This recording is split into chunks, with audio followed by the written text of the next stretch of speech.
तो spy universe की नई नवेली पिक्चर वॉर 2 रिलीज हो चुकी है एंड इससे अच्छा और क्या ही टाइम होगा स्पाई यूनिवर्स की सभी फिल्मों को रैंक करने का। तो जो पिक्चर लिस्ट में सबसे ऊपर है उसका नाम है टाइगर 3 एंड आई थिंक ये आपको पहले से ही पता होगा क्योंकि टाइगर 3 स्पाई यूनिवर्स की वीकेस्ट पिक्चर है। ये अपने 300 करोड़ के बजट पर सिर्फ 466 करोड़ ही कमा पाई, जो कि कोई ज्यादा अच्छा कलेक्शन नहीं है। फिर ऑडियंस ने भी इसको कोई खास पसंद नहीं किया, पर उसका एक रीजन है जो है पाकिस्तान। नहीं मतलब स्टोरी तो इसकी कमजोर है ही, लेकिन जो दूसरा रीजन है वो पाकिस्तान है। कैसे? तो देखो यार, हर इंडियन स्पाई या आर्मी फिल्म में पाकिस्तान को विलन देख देख कर ऑडियंस थक चुकी है और टाइगर 3 में भी विलन पाकिस्तान से ही था एंड पिक्चर की स्टोरी भी पाकिस्तान के अराउंड ही घूमती है, जो कि बहुत ज्यादा इंटरेस्टिंग नहीं लगता, ना ही ऑडियंस को ना ही पर्सनली मुझे। इसलिए ये पिक्चर रैंकिंग में सबसे ऊपर है, एकदम टॉप पर, लेकिन नीचे से, क्योंकि स्पाई यूनिवर्स की बाकी सारी फिल्में इससे तो बेहतर ही हैं। दूसरी जो पिक्चर है उसको शायद आपने इस रैंक पर एक्सपेक्ट नहीं किया होगा। मैं बात कर रहा हूँ एक था टाइगर की, जिस फिल्म ने इस पूरे स्पाई यूनिवर्स की शुरुआत की। हालांकि उस टाइम पर स्पाई यूनिवर्स का कोई नामो निशान नहीं था, क्योंकि इस यूनिवर्स को पठान के टाइम पर ही बनाया गया।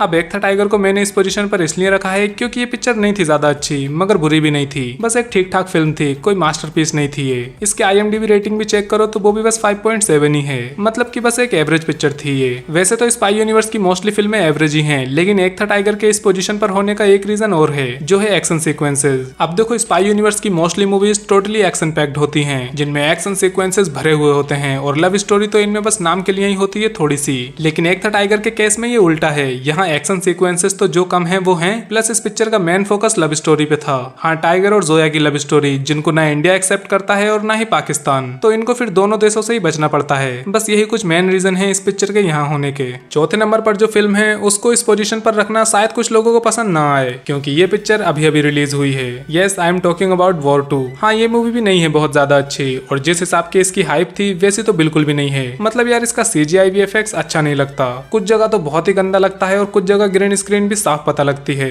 I mean, मैंने ये तो एक्सपेक्ट नहीं किया था एक 400 करोड़ वाली पिक्चर से। बट सोचने वाली बात यह है कि जिस डायरेक्टर ने ब्रह्मास्त्र में इतने कमाल के विजुअल्स दिए थे, उसी सेम डायरेक्टर की वॉर 2 में VFX अच्छे क्यों नहीं लगते। खैर, इसके अलावा स्टोरी ने सरप्राइज किया था मुझे, बट सोचने जाओ तो ये पहले पार्ट की तरह ही है। स्पॉइलर अलर्ट, जैसे फर्स्ट पार्ट में पहले ऋतिक विलन था, फिर टाइगर विलन निकलता है, वैसे ही यहाँ पहले ऋतिक विलन लगता है बट बाद में NTR विलन निकलता है। बस डिफरेंस इतना है कि वहाँ टाइगर मर गया था और यहाँ NTR एंड में हीरो बन गया। तो हाँ, स्टोरी भी पहले पार्ट की तरह ही थी इसकी, और VFX भी अच्छे नहीं थे, इसीलिए ये पिक्चर चौथे नंबर पर है। इसके बाद जो पिक्चर तीसरे नंबर पर है वो है पठान। आई नो बहुत से लोगों को पठान को वॉर 2 के ऊपर रखना सही नहीं लगा होगा, पर पठान के ऊपर होने का एक रीजन है, और वो ये कि इसके एक्शन सीक्वेंसेस अच्छे हैं, मतलब वॉर 2 के मुकाबले तो अच्छे ही हैं। प्लस पठान के जो विजुअल्स हैं यानी कि CGI VFX वो एकदम बढ़िया है, वॉर 2 के कंपैरिजन में तो काफी अच्छे हैं। पठान में विजुअल फेक नहीं लगते और उन्हें देखते हुए मजा भी आता है। इन्हीं रीजंस की वजह से मैंने पठान को वॉर 2 से आगे रखा। बाकी थिएटर एक्सपीरियंस की तो बात ही छोड़ दो, पठान का क्रेज ही अलग था। खैर, अगर कंपैरिजन के लिए एक सीन बताऊं तो सबसे बेस्ट रहेगा ट्रेन वाला सीन, क्योंकि ट्रेन वाला सीन दोनों ही फिल्मों में है, पर वॉर 2 के ट्रेन सीन से पठान का ट्रेन सीन काफी ज्यादा बढ़िया लगता है,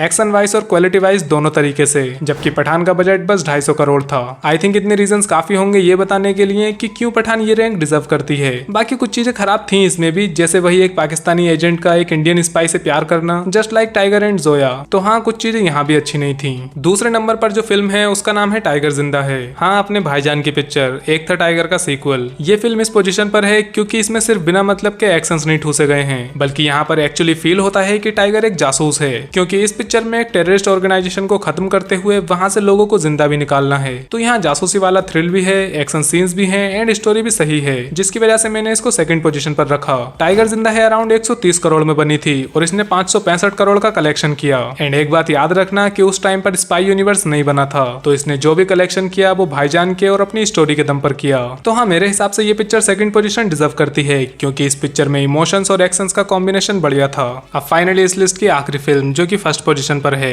एंड आई थिंक उसको आप सबने गेस कर ही लिया होगा, क्योंकि स्पाई यूनिवर्स में अब बस एक ही पिक्चर बची है जिसका नाम है war, Hrithik versus tiger. By the way, I am happy for tiger, उसकी कोई तो पिक्चर है जो टॉप नंबर 1 पर आई, वरना उसकी सारी फिल्में नीचे से ही टॉप करती हैं। एनीवे, वॉर जो है वो अभी तक की स्पाई यूनिवर्स की तरफ से आई बेस्ट पिक्चर है। अगर इसके सीक्वल से थोड़ा कंपेयर करें तो वहाँ ऋतिक वर्सेस टाइगर का डांस वाला सॉन्ग एकदम कमाल था, और यहाँ NTR वर्सेस ऋतिक वाला सॉन्ग बिल्कुल भी अच्छा नहीं है। दूसरी बात यह कि इन्होंने ऋतिक और टाइगर को लास्ट में दोस्त बनाने वाला कांड नहीं किया, बल्कि वहाँ दोनों में से सिर्फ एक ही जिंदा बचता है, पर यहाँ वॉर 2 में वही दोस्ती वाला कांड हो गया। आई मीन, ऐसे ही कई सारे रीजन हैं जो वॉर को बाकी सारे स्पाई यूनिवर्स मूवीज से बेहतर बनाते हैं। वैसे स्पाई यूनिवर्स की अगली पिक्चर एल्फा दिसंबर में आएगी, तो देखते हैं वो कैसी निकलती है। अब इस वीडियो में में मैंने सभी फिल्मों को अपने ओपिनियन के हिसाब से रैंक किया है, तो हो सकता है आप इससे एग्री ना करते हो, इसलिए अपनी लिस्ट कमेंट्स में बता देना। बाकी स्पाई यूनिवर्स को एक्सप्लेन करके मैंने एक वीडियो भी बनाई है, तो वो भी देख लेना सामने क्लिक करके।